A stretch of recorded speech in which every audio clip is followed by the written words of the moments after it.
بڑے ہیں وہ آتے ہیں، پھر وہ اس کے ایگزیکٹو بن جاتے ہیں، تو کیا سوچ رکھتے ہیں وہ ملک کو آگے کی طرف لے جانے کے لیے، یا موجودہ حالات سے وہ مطمئن ہیں؟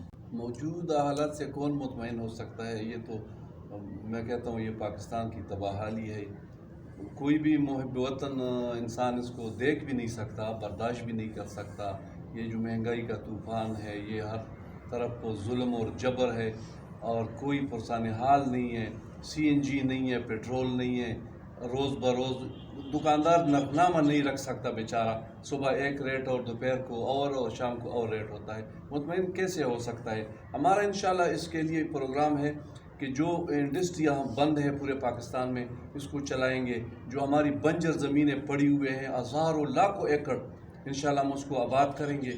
اس پہ نہری نظام کا انشاءاللہ بندوبست کریں گے، اور اس پہ انشاءاللہ ٹیوب ویلز وغیرہ جو ہے. اور انشاءاللہ ہماری یہ کوشش ہے کہ ہم ایسے لوگوں میں جو کہ وہ کام کر سکتے ہیں لیکن ان کے پاس کوئی زمینیں نہیں ہیں، انشاءاللہ مفت پرووائڈ کریں گے انشاءاللہ ان زمینداروں کو زمینیں.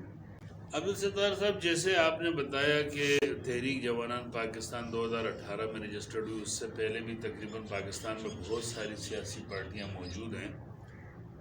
پاکستان تحریک انصاف بھی ایک اسٹرگل کرتی رہی، 22 سال اس نے اسٹرگل کیا، اور جو پاکستان کا جو منظرنامہ ہے سیاسی، اس میں سمجھتا ہوں کہ وہ ایک نوارد ہے، کیونکہ یہاں پر مسلم لیگ یا پیپلز پارٹی یا جماعت اسلامی، جمعیت علماء اسلام، یہ پاکستان تحریک انصاف میدان میں آئی.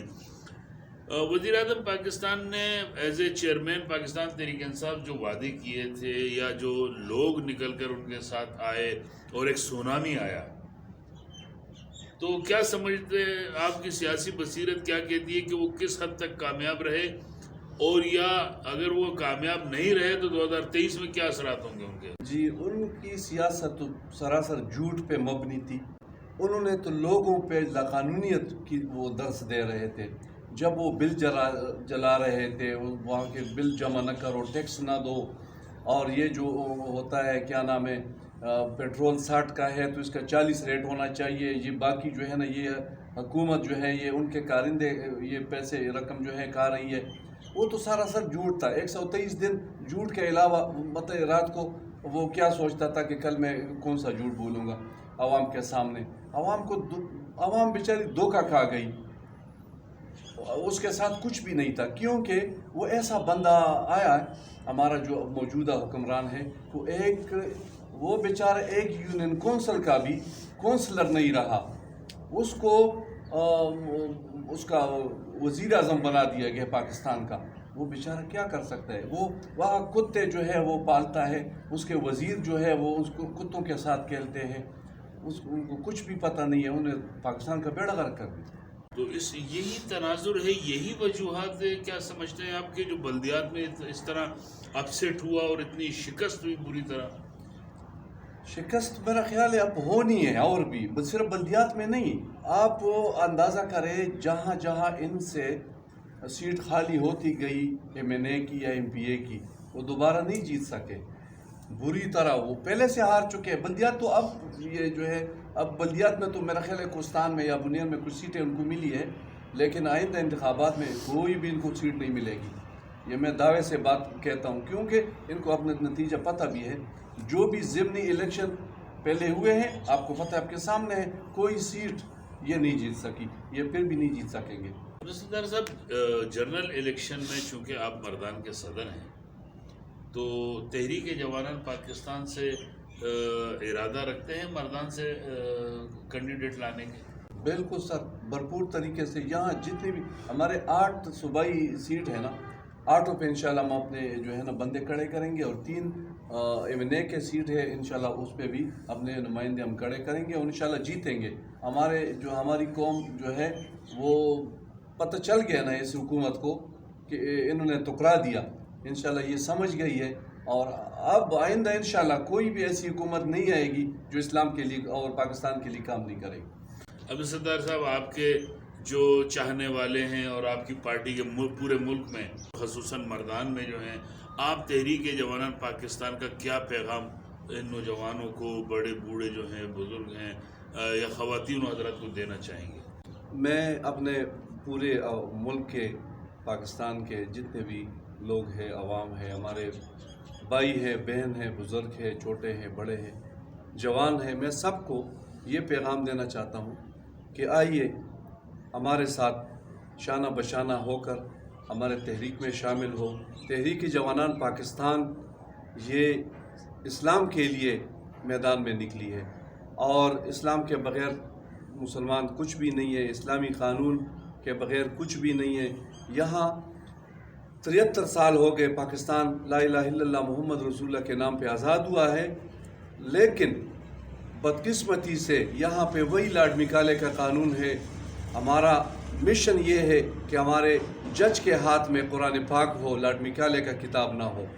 ہمارے اس مشن میں میں کہتا ہوں ہمارے سب مسلمان بھائی ہمارے ساتھ خوشی سے ہمارے ساتھ جو ہے نا اس کارواں میں شامل ہو، اور ہم سب کو دعوت دیتے ہیں۔ انشاءاللہ آپ کو یہاں پہ کوئی غم، کوئی پریشانی نہیں ہوگی، انشاءاللہ آپ سارے خوش رہیں گے ہمارے کاروان میں، کیونکہ یہ ایک عظیم جنرل حمید گل رحمۃ اللہ علیہ کا کاروان ہے، اور ہمارے صدر جو ہے KPK کے وہ بھی ایک غیور خاندان سے تعلق رکھتے ہیں اور بہت زبردست قسم کے انسان ہے، اور وہ جنرل حمید گل رحمۃ اللہ علیہ کے دست راست تھے، اور وہ خود بھی بہت بہادر انسان ہے، اور ہمیں اس پہ فخر ہے، جس کا نام عرفان عالم صاحب ہے اور پشاور میں رہتے ہیں۔ میں سب پاکستانی جتنے بھی نوجوان ہیں، میں سب سے عاجزانہ درخواست کرتا ہوں کہ آئیں اور ہمارے کاروان میں شمولیت اختیار کریں، تاکہ ہم پاکستان کو ایک ترقی کی راہ پر گامزن کر سکیں، کیونکہ ہم ایک خوشحال پاکستان کو دیکھنا چاہتے ہیں، اور ایسا نہ ہو کہ اسی طرح قرضوں میں ڈوبا ہوا پاکستان ہم آئندہ نسلوں کے لیے چھوڑیں تو وہ نسلیں جو ہیں وہ ہمیں بددعائیں دیں گی، بجائے اس کے کہ وہ ہمارے بچے ہمیں دعائیں دیں، ہمیں بددعائیں دیں گی۔ تھینک یو عبدالستار صاحب، شکریہ۔ ویورز، یہ تھے تحریک جوانان پاکستان ضلع مردان کے صدر جناب عبدالستار صاحب۔ عبدالستار خاکسار کے نام سے جانے جاتے ہیں۔ بہت خوبصورت پیغام انہوں نے دیا، اور وہ توقع رکھتے ہیں کہ نوجوان جو ہے ان کے قافلے میں ضرور شامل ہو کر ملک اور ملت کی کامیابی کے لیے ان کے ہم سفر بنیں گے۔ کیمرامین حسین علی خان کے ساتھ آپ کا بھائی لطیف خان یوسفزئی آپ سے اجازت چاہتا ہے۔ اللہ نگہبان۔